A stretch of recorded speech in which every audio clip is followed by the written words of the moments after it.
Okay, let's go ahead and get started, and more people will trickle in as they start coming back.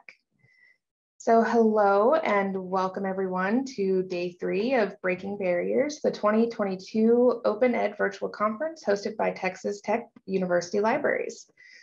We want this to be an welcoming space, so any form of harassment will not be tolerated and may result in removal from this virtual conference.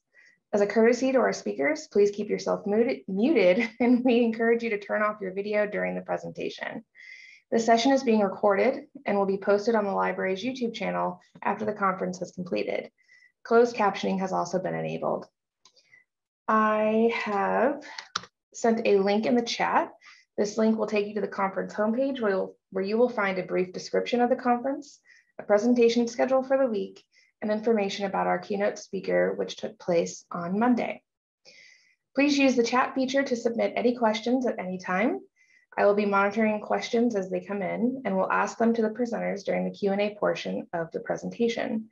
If you would like to ask a question anonymously, please chat with me directly and make sure to indicate that this is an anonymous question.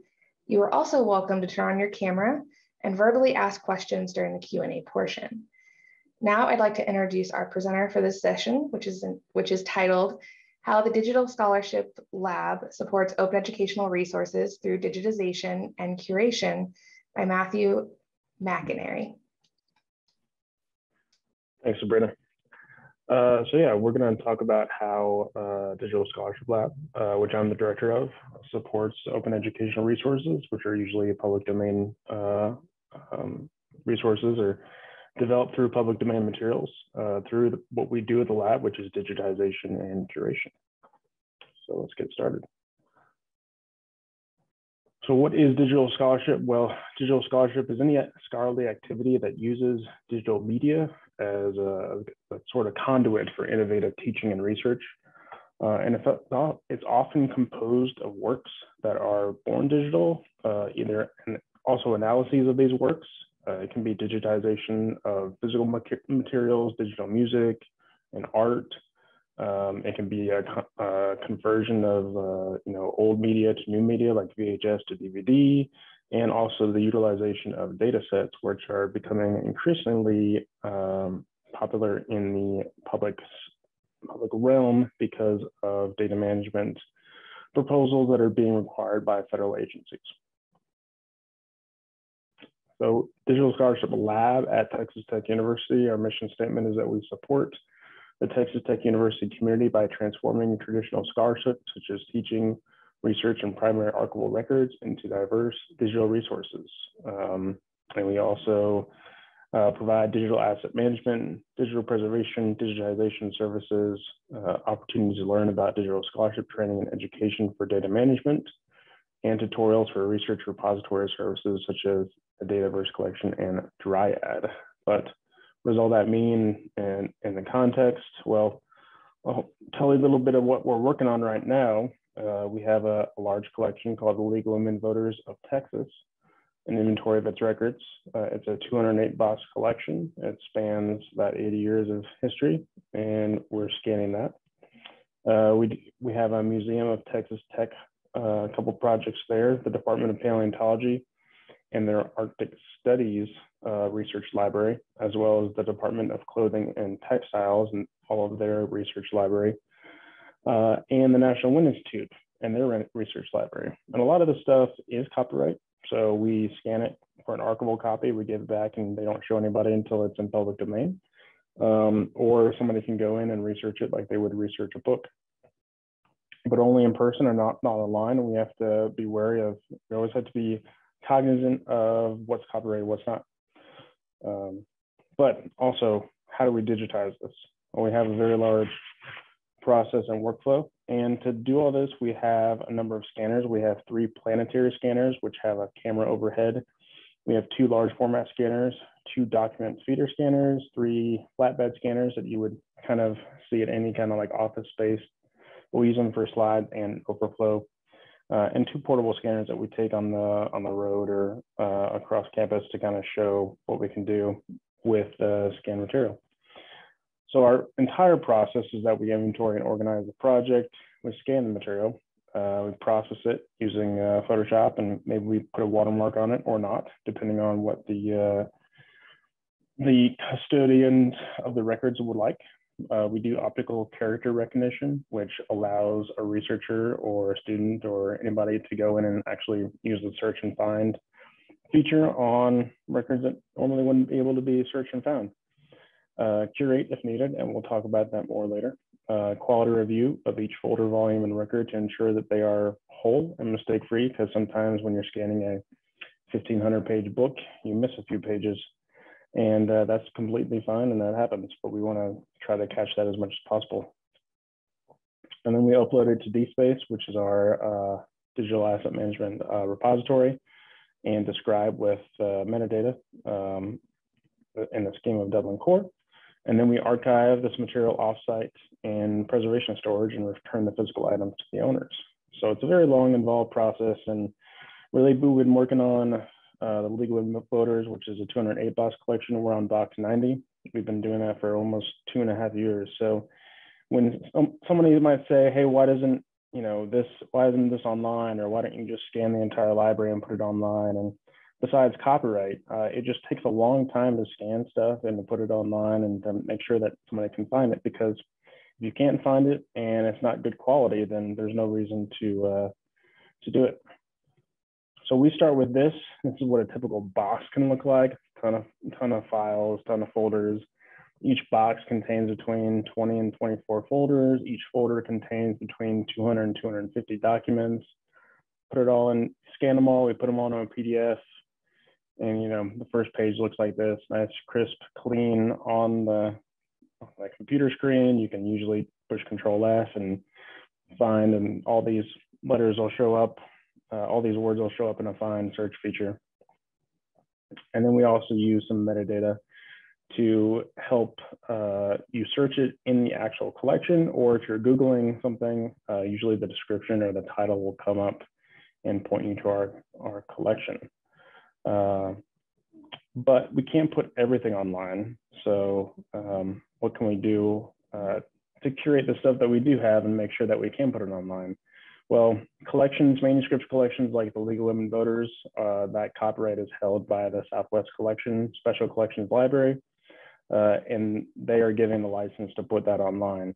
But if I'm scanning a book, I need to be able to know that I can put it online, right? So that's copyright. That's the majority of the curation we do with the museum and the National Wind Institute projects. Then there's also personally identifiable information that's included in a majority of our collections. We have to go in and make sure that that's not able to be seen by somebody that accesses our information. So there are a few copyright intricacies that I've learned over the past year doing these books. Works authored from 1926 and before, open to all, public domain, yay. The period from 1923 to 1963 required a renewal. So if you did not put in a renewal, that book is in public domain. And it's estimated that there are 480,000 works between this period, and only 25% of them were renewed. So that leaves about 128,000 that are currently copyrighted, but the rest are in public domain. And before about 2009, the only way you could find this is if you went into the Copyright Office and looked at the actual books to see who renewed and who didn't. So a lot of people just assumed anything during this time period was copyrighted for the full term. But that's not true, and we have a lot of good resources that I can show you in a second that we use to figure that out. And then obviously all works after 1963 are automatically receive a 7 years plus author's lifetime. So thanks to Disney, we can't touch those for quite a long time. And we just either embargo, we don't put them online, or we link to a source that has it online, because we don't want to take the liability for that kind of stuff. US documents and US government documents from any period are public domain. And other countries have their own rules. We have books from Russia, because they did a lot of Antarctic research, and I'm I'm not even going to put those online because we don't know copyright for those books. We have books from Brazil, books from the UK, and some of them I've been able to track down and some not. So curation does take a lot of time if you want to be precise about it and you don't want to get sued. So resources that we use to do this kind of copyright investigation, Stanford has created a copyright renewal database that kind of collates all of those scanned copies of books into a database you can just search. And if you put the correct title in, it'll say renewed or not renewed. I cross-reference that with HathiTrust Digital Library, which will usually tell me if they have a public domain copy in their library from either Google Books or some other source. And then if I can't find it in one of those two, or if I don't necessarily trust the resources that the search results that I'm getting, I will find out the group, the university, the library, or the personnel or the copyright holder is, or investigate the trail publishers, asking them directly. And it's tricky because if you're looking for a book that's from the 1940s and you don't know the copyright status, the publisher might not be in business. And I've had to track down publishers who were bought out 4, 5, 6 times, all to narrow down, oh, it's Penguin. Okay, great, because of course it is. And so you have to go through their rights management group and figure out who owns the copyright. But we just want to, make sure we're all legal and within the law and putting those up for public domain and access. And then we also have our audit and redaction, and that kind of falls within our quality review. Certain collections have sensitive information that can't be put online. We audit for personal addresses, phone numbers, account numbers, social security numbers, tax information, and other identifying information as necessary. The League of Women Voters goes from 1919 to 1997. And so we have various years that are still relevant. So if we have a document from the 60s, we still need to redact that information because it could potentially still be viable. And we don't want some researcher to come upon, a W-2 and say, oh, yay. Not that researchers would, but it's just a sticky situation for us because we don't want to be held liable for that information falling into the wrong hands. But after an audit, usually audit and mark where we believe this offending information is. And then we use software. We use Adobe to draw a black square over it. And then we scrub the metadata from the PDF to make sure that nobody can try to remove the black square. But we do retain both an unredacted and a redacted copy for archival purposes because you never know when you're going to need the unredacted. So the purpose of all this curation is to make it discoverable and accessible as much as possible. We don't want to keep these documents, on our hard drive. We just use our hard drives and our cloud storage and our offsite drives that's for preservation of these materials, so we can always go back and get them if we ever needed to. But we want to upload them to our repositories and make them available for everybody. And that's kind of to support the mission of the open educational resources and the purpose of those. So we upload to either the Southwest Collection and Special Collections Library or TTU's library, Deep Space Repository. Each collection has its own descriptive metadata schema that we figure out before we put it online. Some are more involved than others. Some of them might have 10 subjects, some of them might have 2. And we want to have as much detail in the title and the description as possible because the title and the descriptions are some of the most indexed fields for a search engine. If you're going to look for a specific folder, the title is what you're going to find. And sometimes collections can't be uploaded publicly, or they belong to an institution, or there are certain items or files that we have to cross-link to. And we do that when possible. One example is that there's a Polar Institute at Ohio State University. We had a lot of documents from the Polar Institute in the first batch of the Arctic Research Library for the paleontology department.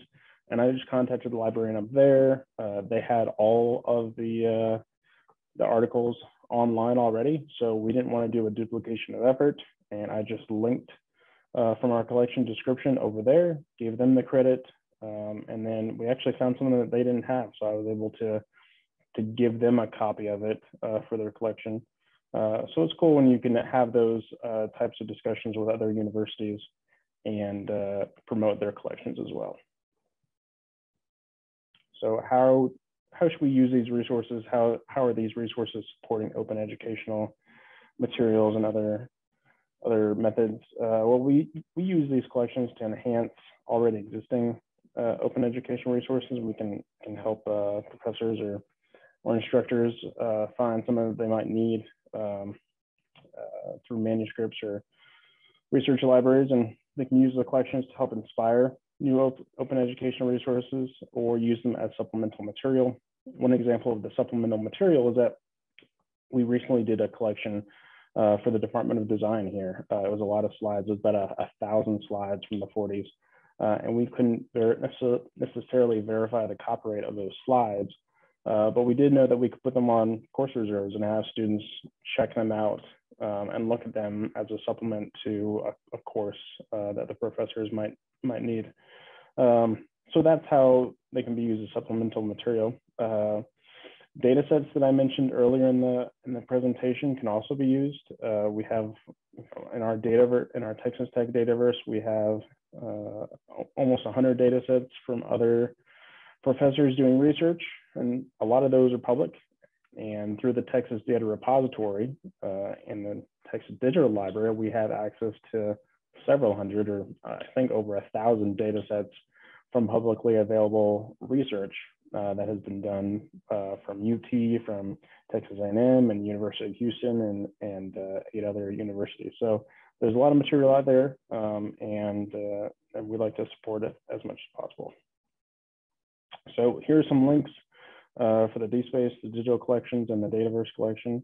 But if we have any questions, I'll go ahead and take them.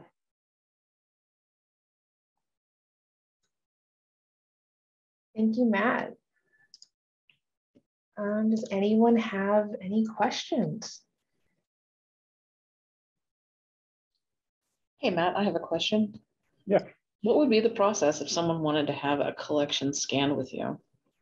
You can just email me, and we'll just here's my email. We'll just talk about it, talk about the process, and go through what your expectations are and what you want to do about it, and yeah. Awesome. Yeah. Looking forward to it.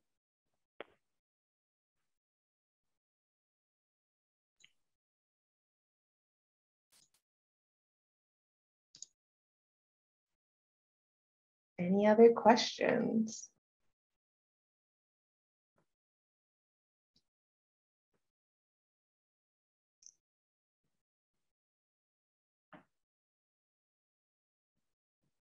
Okay. Well, thank you, Matt. I know I learned a lot. Like I was jotting down notes, so I will probably come to you with questions if I have faculty that are wanting to use some of the awesome primary sources that you have. So I'm looking forward to that connection. Sounds good. Yeah. All right, everyone. So our next presentation is Miss Heidi Winkler. That presentation will take place at 3 p.m. So you are more than welcome to sit here and hang out. I'll be here. But you're also more than welcome to head out and then come back.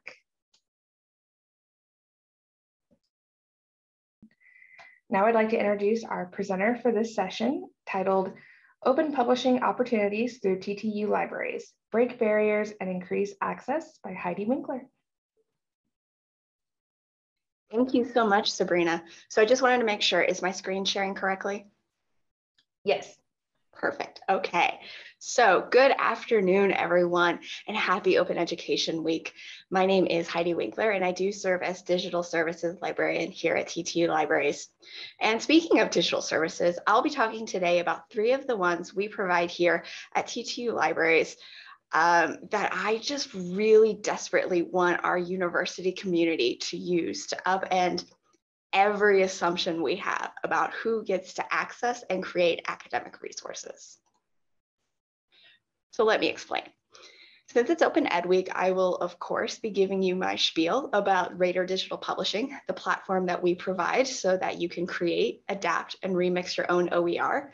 But I'm also going to take this opportunity to tell you about the other sides of my job, which include curating the faculty research collection of our ThinkTech institutional repository, and that allows scholars to share open access scholarship, as well as helping the TTU community start their own open access journals. So I'll be honest with you. In the decade that I've been with Texas Tech, these resources from the library have been criminally underused, in my opinion. In the past, we have gone whole years without a new submission to the IR, without a new journal, without a new open textbook created. And it's been a struggle, to be perfectly honest, to communicate the value of these services both out to the university and even within the library. But the past 2 years have brought into sharp focus just how vital it is to our survival as a whole society that all people get the equitable access they deserve to quality, trustworthy scholarship, as well as learning materials that advance human knowledge, that can improve and even save lives, and that fundamentally challenge the beliefs and structural inequities that have held people back for generations. And it's my firm opinion that the open publishing opportunities available through the libraries give Texas Tech scholars the means to do all of that and more.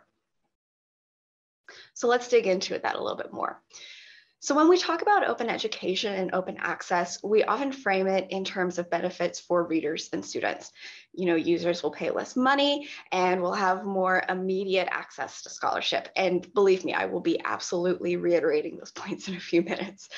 But I want to start by digging into the impact that the so-called open agenda can have on authors. So my approach to Radar Publishing is that so long as your content meets the educational mission of the university, and that you commit to creating educational content that is designed to be free and fully usable, shareable, and adaptable in the digital environment, then you're free to create whatever you want to and whatever you need to. Not only does that free textbook authors from having to prove that there's a large enough market for their work in order to justify it being published, but it allows voices that have been historically ignored or marginalized by the traditional publishing industry to be heard. Of course, we expect our authors to adhere to professional standards of quality, and we can provide help navigating the peer review process if you decide that's something that is necessary for your work. But the content is yours, as is your choice of collaborators. Bring in community voices who normally would never be published in academic spaces. Give your students the opportunity to create pedagogy with you and let them help you shape the next generation of learning materials. OER publishing models hold so much potential for authors to create up-to-date, highly local, groundbreaking work. And I really can't wait for you to explore that potential with us using Radar Digital Publishing. So turning our focus to matters of open access, first I want to make sure that we set some definitions before I start my big repository pitch. Open access is the free, immediate, online availability of research articles coupled with the rights to use these articles fully in the digital environment. So you'll often hear about open access talked about in terms of like metals and jewels and colors in ways that can be incredibly confusing. So let's go through it a bit. The open access model that you're likely most familiar with is Gold Open Access, or Gold OA. It's also known as Transformative OA or hybrid journals. This is the version of open access where a journal tells you they'll be happy to publish your work open access just as soon as you fork over a few $1,000s known as an article processing charge, or an APC. My colleague Joy Perrin very recently did the math, and right now, TTU authors pay, on average, APCs of just over $2,100 per article. And that's just the average. So if you today wanted to publish Gold Open Access in the journal Nature, you would be charged 9,500 euro or 10,500 US dollars. And by the way, the TTU library still subscribes to Nature, so they get paid twice. And not only does it feel very uncomfortable to think of paying that much to post a PDF on a website, but this business model is also proving highly inequitable for researchers in lower and middle income countries and fields. There are other ways to approach open access. So the green open access model, which is the one that I want you to know in your heart and internalize, is a repository-based open access model, often described on journal websites as self-archiving. Green OA models allow authors to share earlier versions of their articles, usually the accepted or post-print manuscript, in a field-specific or institutional repository, like the faculty research collection of ThinkTech. There are also preprint repositories where articles that have been submitted for publication but have yet to go through peer review are published in repositories to just get that up ahead of time. So while Green OA often doesn't allow for the immediacy of access that Gold Open Access does, because journals will often apply embargo saying that like once it's been published, you need to wait 12 to 24 months to put it in a repository. This path does allow researchers to share their work freely without the burden of paying an exorbitant APC. Excuse me one thing. I apologize profusely. Equally, there is a model of open access known as Platinum, excuse me, or Diamond, where journals publish fully open access without charging authors APCs. These journals are a bit more rare, but it is possible to host these journals on platforms like Open Journal Systems, OJS, which we have here at TTU. Now, I need to take a drink because I'm about to say something spicy. Now, many big name scholarly publishers would have you believe that the only way to achieve the promise of open access, where authors are able to publish their top quality manuscripts in top quality journals in a fully open digital environment, and then receive all the citations that they need to get tenure and promotion, is through the Gold OA model. But I think that argument is like the one that says college students can only get a good education if they're using a McGraw-Hill textbook that they have to pay a couple $100s for. Just like access to research articles should not be limited to those who can pay, neither should access to the research conversation.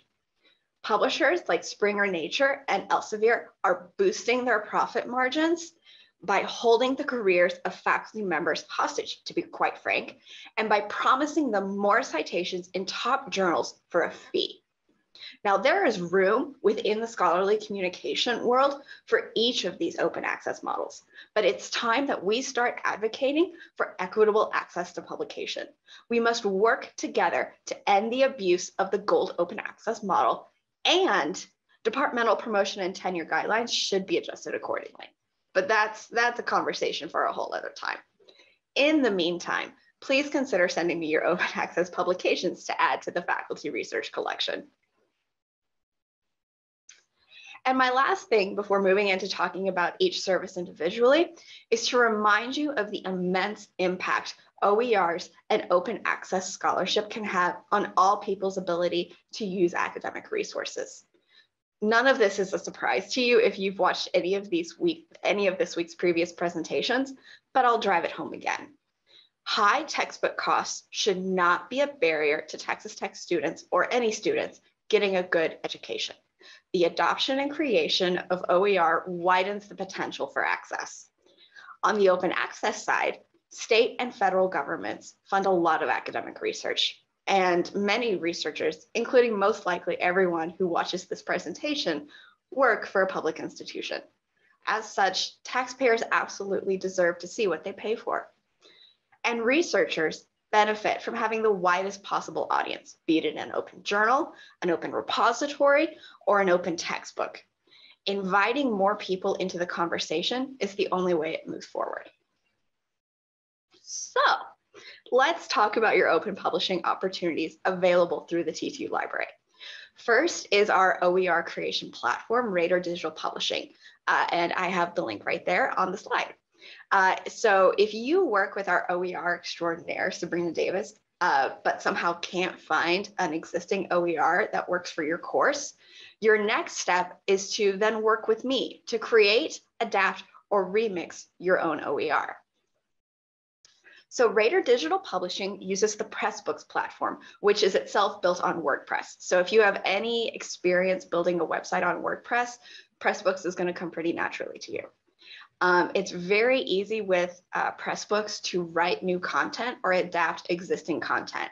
One way that you can adapt existing content is to take, other research articles or other OER, other open textbooks that already are available through Creative Commons license that allow you to use things as long as you attribute them. It's very easy to then integrate those into your own OER.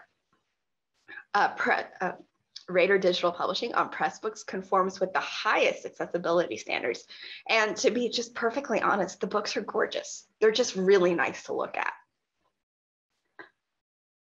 I wanted to give you a bit of a peek inside what it looks like to create something in Pressbooks. I have found the creation process in Pressbooks to be very straightforward and user-friendly, which makes it easy to add both text and media. You can add GIFs or GIFs, however you prefer to say it. You can add video, you can add audio, you can link out to various data sets and other links. And if there's anywhere where you find it's not user-friendly, that's what I'm here for. I'm happy to help walk you through it. I'm happy to do the research for you and to talk to Pressbooks for you into what makes your book work for you. One example I really want to show off about a good, actually adapted OER is the Raider Ready textbook. This is an adapted OER that was adapted to very highly local circumstances, as you can tell. And we've published it through Raider Digital Publishing, and it just looks absolutely gorgeous. It's very usable, and it's a great example of what OER can do at Tech. So let's talk about the faculty research collection of our ThinkTech institutional repository. So ThinkTech uses the DSpace platform and allows access to a variety of digital content. So it's not just research articles that we post in here. We can also put in conference posters, we can put in slide decks, we can put in conference papers, we can put in other various white papers. As long as you have the right to share things, then you're good to go. We can work with you to put it in here.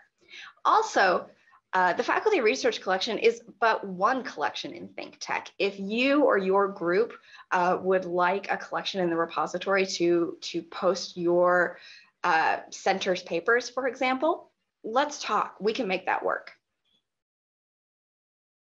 I wanted to give an example of what it looks like to post your work in ThinkTech. So yesterday, while Mcinerney was giving his presentation, he noted one of his open access articles.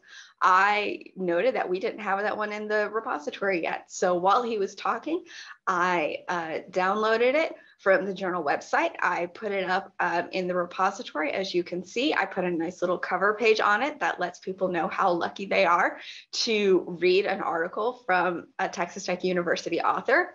And it also links back out to the version of record. And finally, if you or your organization are interested in starting your own journal, you can do that for free through the TTU libraries. So Open Journal Systems uses the OJS platform, which is the most widely used open source journal publishing platform. Because when you make these through Texas Tech, we host it, we host that service, you don't need to charge an APC. You are not paying anything for starting that journal, for hosting that journal. It includes a great editorial and very easy editorial workflow on the back end. It's very easy to work through. And it's a really great opportunity to get students involved. There are a lot of really good student-led journals, and I think OJS is the way to go for it. So today we talked about the publishing opportunities that you have available to you for free through the Texas Tech University Libraries, Rader Digital Publishing, the Faculty Research Collection, and Open Journals. If you want to learn more, we have a webpage that's available on the TTU Library website, which I've linked to here. I also used the SPARC, or the Scholarly Publishing and Academic Resources Coalition's website, pretty heavily for this presentation. And I really especially encourage you to look at their blog post, Trampling on Green in a Rush for Gold. It was very eye-opening, and it's a great way to look at what big name publishers are doing.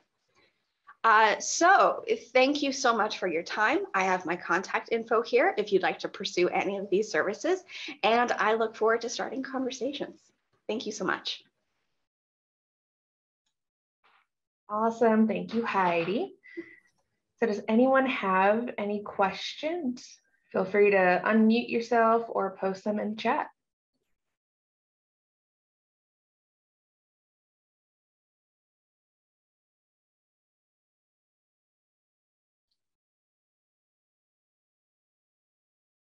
I think one of the things that I have happen a lot is that people don't even realize that green is an option. Do you have any advice for how to convince people to to even consider green?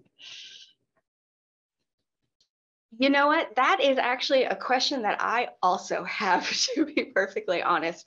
You know, a lot of my work right now is that I find the articles that are already open access, and then I tell faculty authors, like, look, I found your article, I'm going to go put it up. And also, if you want to send me your CV, I can find more open access articles. And what happens a lot of times is that I tell them, oh, look, you actually have quite a few articles that you can put up this green open access version of. Let me know. And then I never hear back from them on it. And so I think the way that we need to start changing these workflows is to start catching people before they publish, which I don't know that I necessarily have the power to do, but really starting to work with faculty to train them to think about oh, okay, I have an accepted manuscript. I will send that. I will format it and send it to Heidi. She will do all the hard work of figuring out the embargo, and we'll make it work. And so I know that we definitely have a couple personal librarians on the call, and some other outside faculty members. And so if anyone has an idea about how to approach that with our faculty members, I would love to hear your thoughts, because I think that is my biggest conundrum right now is trying to figure that out. And so any thoughts anyone has on that, I would love to hear it. I had a thought yesterday when Leslie Sotomayor was giving their presentation. And I was fascinated with, because I hadn't heard it before, of publishing feminist pedagogy and different marginalized and groups that may not or may not have the opportunities in traditional publishing, being able to take advantage of OER publishing. But one of the thoughts that came out of the conversation of that was repeating a Wikipedia edit-a-thon and using OER hubs of faculty as a basis for editing different entries within Wikipedia. But I'm fascinated to hear a little bit more about, I think you mentioned some bit of it at the beginning, about how the OER publishing process can be a safe space or a publishing space or an opportunity space for marginalized groups to publish in a way that they couldn't traditionally. Yeah, absolutely. And Leslie's work is a great example of how we will definitely be doing that in the future, of being able to, take voices and take viewpoints that normally that meet the educational mission of the university, but normally just have not been really given the time that they deserve by traditional publishers, who feel that you know, the market share isn't large enough to consider investing their time and resources in to get that work out. Since, you know, we can make it so that only one person ever reads that book, and I would consider it a success for Radar Digital Publishing. And so for me, a big focus is making sure that those authors who wouldn't necessarily be able to publish their textbook elsewhere have the place to do that at Tech. And yes, very much making that like a safe space for those voices to be heard. Thank you. Thank you.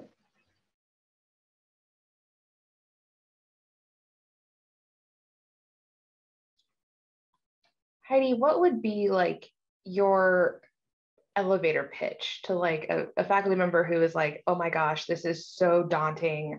I don't know where to get started. Like, what would you say to them?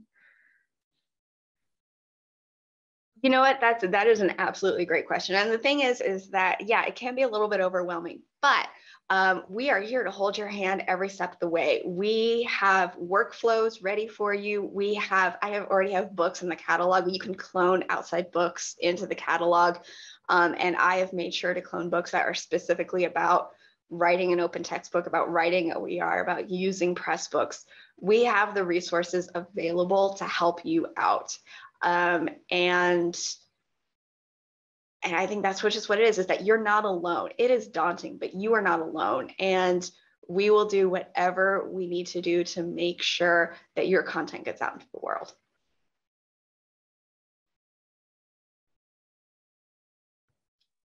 Thank you. Are there any other questions for Heidi?